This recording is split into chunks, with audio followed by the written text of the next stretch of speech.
কেউ একজন বলেছিল যে আমার ক্ষমতার প্রতি লোভ নেই, দেশের জনগণের ভালোবাসা আমি চাই।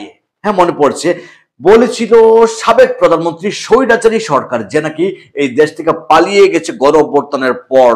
ফ্যাসিস্ট আওয়ামী লীগের প্রধান শেখ হাসিনা বলেছিল যে আমার ক্ষমতার কোনো লোভ নেই, এই দেশের জনগণের ভালোবাসা আমি চাই। সেই প্রধানমন্ত্রী, সাবেক প্রধানমন্ত্রী শেখ হাসিনা ভারতে বসে কিন্তু বাংলাদেশে কি করবে, কত রকম যে স্বপ্ন করছেন, মানে সে একরকম পাগলের যে উন্মাদনা দেখাচ্ছেন। এখন উন্মাদনার শেষ একটি কার্যকলাপ দেখিয়েছেন। আজ কি বলেছেন?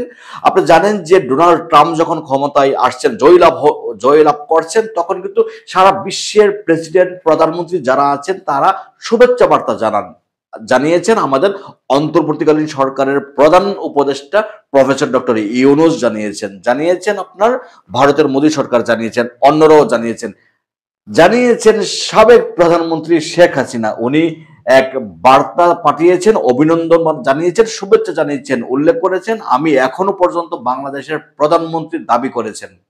কত বড় পাগল, কত উন্মাদ হলে উনি এই দাবি জানাতে পারে যে আমি এখনো বাংলাদেশের প্রধানমন্ত্রী হিসেবে উনি শুভেচ্ছা বার্তা জানিয়েছেন। কাকে? ডোনাল্ড ট্রাম্পকে জানিয়েছেন। যদিও আশ্রিত উনি আছেন ভারতে, যেই দেশে উনি আশ্রয়ে আছেন সেই দেশের সরকার প্রধান আজ আনুষ্ঠানিকভাবে বলেছেন যে না, আমরা শেখ হাসিনাকে বর্তমান প্রধানমন্ত্রী মনে করি না, আমরা সাবেক প্রধানমন্ত্রী মনে করি।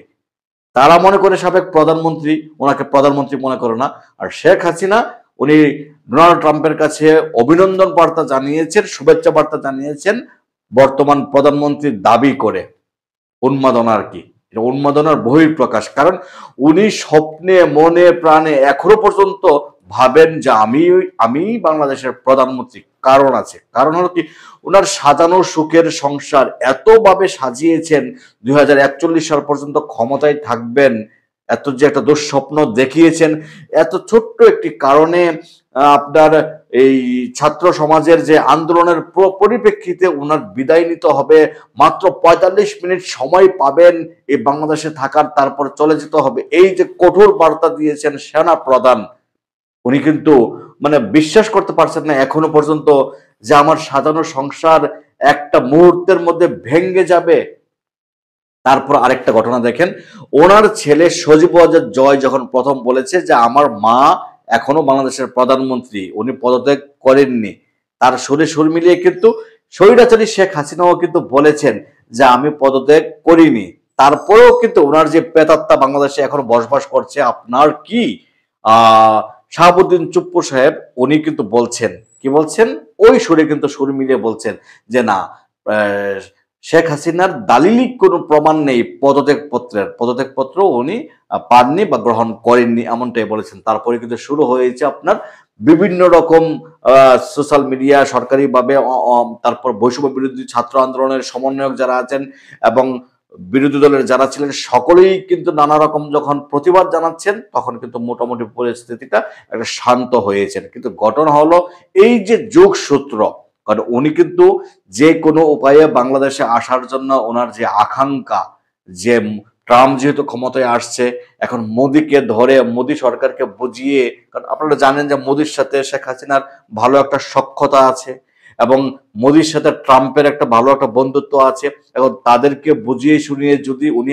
আবার গণভবনে প্রবেশ করতে পারেন, আবার যদি উনি বাংলাদেশের ক্ষমতার ভার যদি উনি গ্রহণ করতে পারেন, সেই স্বাদ কে না ছাড়ে বলেন, ক্ষমতার স্বাদ।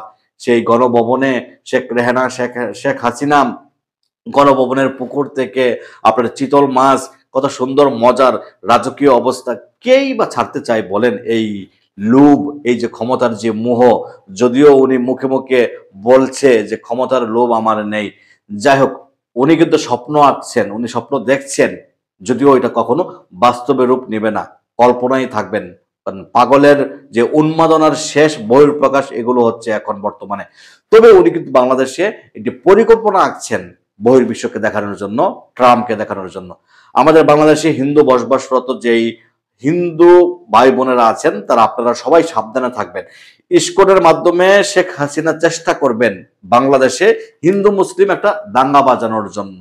এই দাঙ্গা বাজিয়ে যদি বহু মানুষকে যদি হত্যা করতে পারেন, বহু হিন্দু বাড়িঘর যদি জ্বালিয়ে দিতে পারেন, আক্রমণ করতে পারেন, তাহলে বহির্বিশ্বে দেখাবে এই দেখো বাংলাদেশে সংখ্যালঘুদের উপর আক্রমণ চলছে। এগুলো ঘটাবে কাকে দিয়ে? ইসকনকে দিয়ে ঘটানোর একটা পাইতারা চলছে। ইতিমধ্যে দেখছেন চট্টগ্রামে ইসকনের যেই রাজনৈতিক সমাবেশ কিংবা জাগরণী সমাবেশ যাই বলুক না কেন, হ্যাঁ, চেষ্টা চলছে। সাবধান থাকবেন, আমাদের সম্প্রীতির বাংলাদেশে যেন কোনো দাঙ্গা সৃষ্টি না হয়। কারণ শেখ হাসিনা সর্বরকম ভাবে চেষ্টা করবেন। সবচেয়ে আশ্চর্য বিষয় কি, যে নিজের ভুলের জন্য, নিজের দলের অপকর্মের ভুলের কারণে উনি একটা বারও দুঃখ প্রকাশ করেনি। উনি যে কোনো মূল্যে যত লোককে হত্যা করা লাগে তার বিনিময় হলো এই বাংলাদেশে আবার উনি ফিরে আসতে চান। রাজনীতির খায়েশ ওনার রয়েছে, ক্ষমতার খায়েশ রয়েছেন। বাংলাদেশের মানুষ জাগ্রত, যারা স্বপ্ন দেখছেন দেশে ও বিদেশে, এবং শেখ হাসিনা সহ শেখ হাসিনার যেই নেতাকর্মীরা ঘাপটি মেরে পালিয়ে আছেন, সবাই উজ্জীবিত আনন্দিত হয়ে লাভ নেই। কারণ দেশের জনগণ জাগ্রত আছে আপনাদেরকে প্রতিহত করার জন্য, আপনাদেরকে বিচারের আওতায় এনে আপনাদেরকে শাস্তির কাঠগড়ায় দাঁড় করানোর জন্য প্রত্যেকটা বাংলাদেশী নাগরিক প্রত্যেকটা প্রস্তুত রয়েছেন। অতএব সেই স্বপ্ন দেখে লাভ নেই। কারণ পালিয়ে যাওয়া সরকার, ফ্যাসিস্ট সরকার কখনো দেশে ফিরে আসতে পারে না। আর যদিও আসে, সে আসবে বিচারের কাঠগড়ায় দাঁড়ানোর জন্য আসবে।